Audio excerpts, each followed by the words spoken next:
I've had a day now to process this loss, and so I'm going to try really hard to not show any moral victories. I'm sure I'll show one or two, but Auburn lost to Georgia yesterday, and it was a close one, 27-20, much closer than what I expected. I thought Auburn was going to lose by about 2 touchdowns. Luckily, it was a little closer, but unfortunately, we did not do enough to get the win.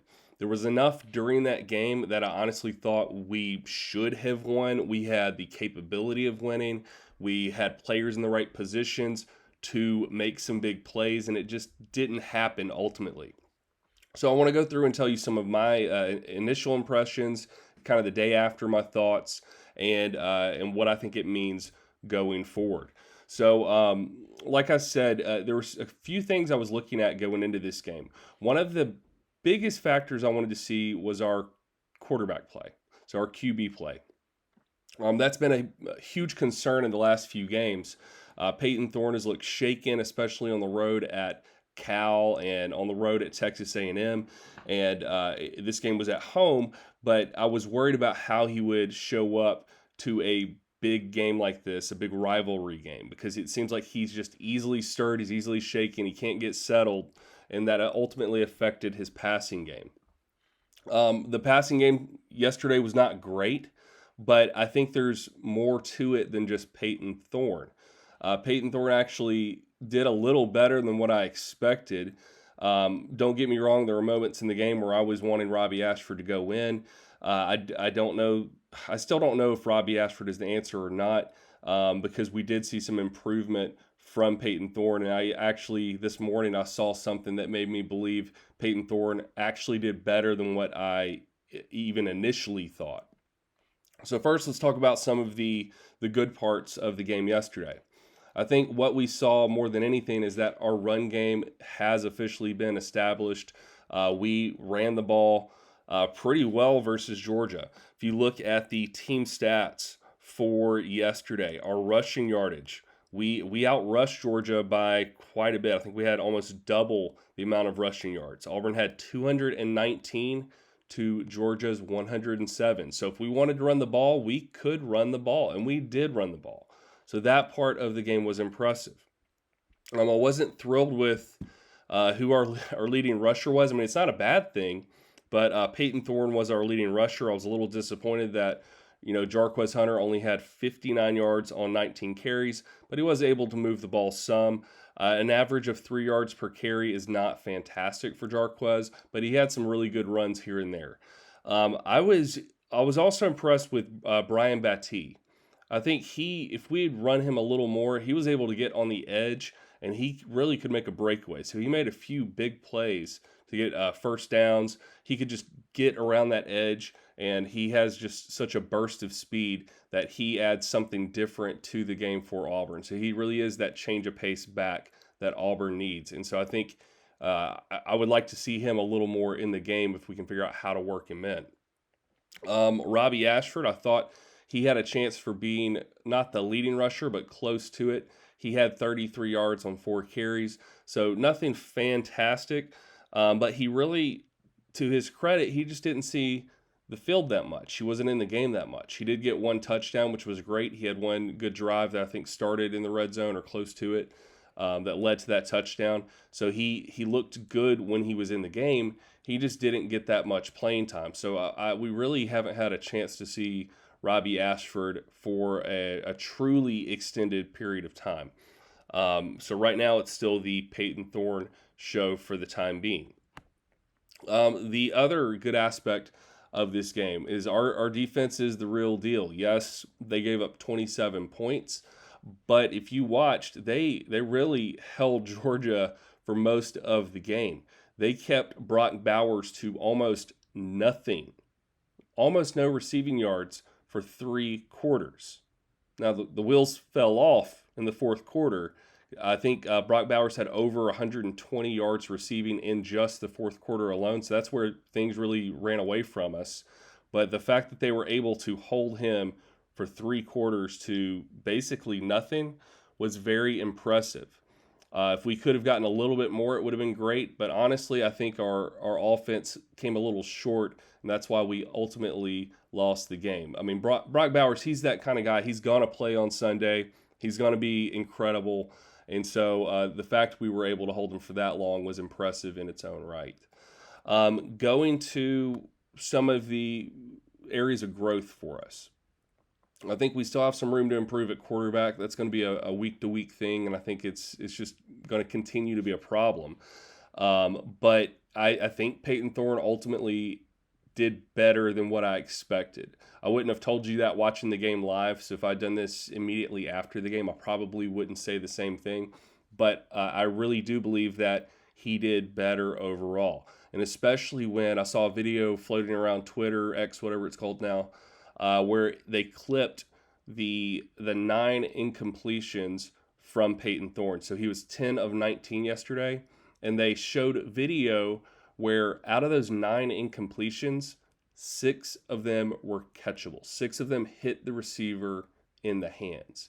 So realistically, if the receivers had done their job completely, he should have been 16 of 19, which is a much more impressive stat when you look at it. I mean, the fact that he hit them in the hands, yes, there were some that were a little harder to catch, but if it's hitting you in the hands, you got to catch it at this level.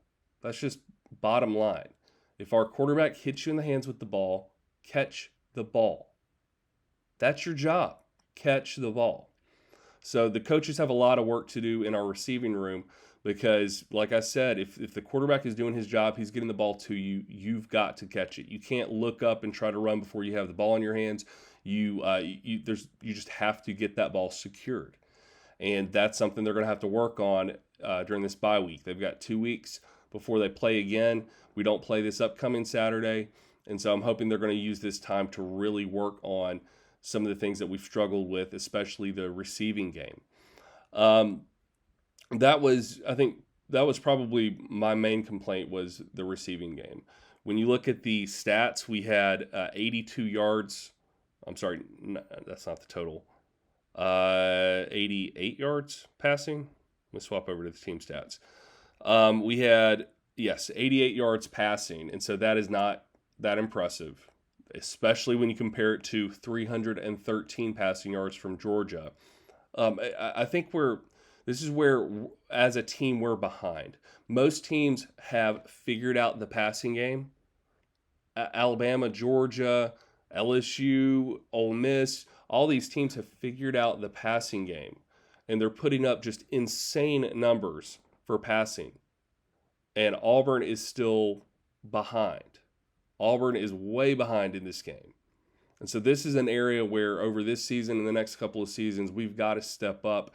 The game has changed, and we've got to get our passing game up because this getting under 100 yards passing per game it's pitiful, and it's not going to work, and it's not going to lead to championships ever.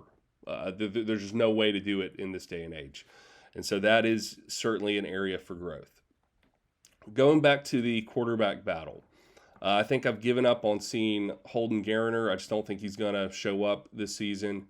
I don't think they're going to give him a chance necessarily. It could have to do with age, experience, all that. But ultimately, if they want him to get experience, you have to give him experience. You have to put him in the game. So I think he's not someone to talk about right now because he's not a factor. So then when we look back at Peyton Thorne and Robbie Ashford, I think the concern overall possibly for the coaching staff is that when Robbie is in the game, they're concerned that he's very one-dimensional, and so opposing teams are assuming that Robbie is going to run the ball. And so if you look at yesterday, when he was in the game, he only threw one pass. He had one pass. It was completed for 6 yards, but that was it. Everything else, he either handed the ball off or ran it himself. He carried the ball 4 times. So, I mean, he didn't do much yesterday versus Georgia. So to me, what that signals is that even in a tough game like that, the coaches are riding with Peyton Thorne no matter what. So I do feel like this, now that we're through 5 games, I think this quarterback battle is more or less over. It's over. We just played the number 1 team. We really rode with Peyton Thorne the whole game, and so if we stuck with him the whole game against the number 1 team, it's not changing. So I think now we're truly looking at what packages can Robbie get in on. Is he going to be red zone Robbie, that kind of thing? I think that's really all that's going to happen unless for some reason Peyton Thorne can't play. It's going to be Peyton Thorne. And so from here, really the biggest improvements we can make, the receivers have to catch the ball. If Peyton Thorne is throwing the ball to you, he's hitting you in the hands. That's your job. Catch it. If we do that, if we catch 6 more passes out of those 9 incompletions, it could be a whole different ball game. And I know we can say could have been, should have been, whatever all day long, but it's true.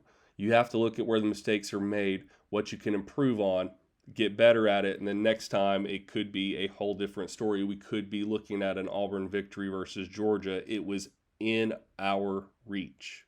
It was there.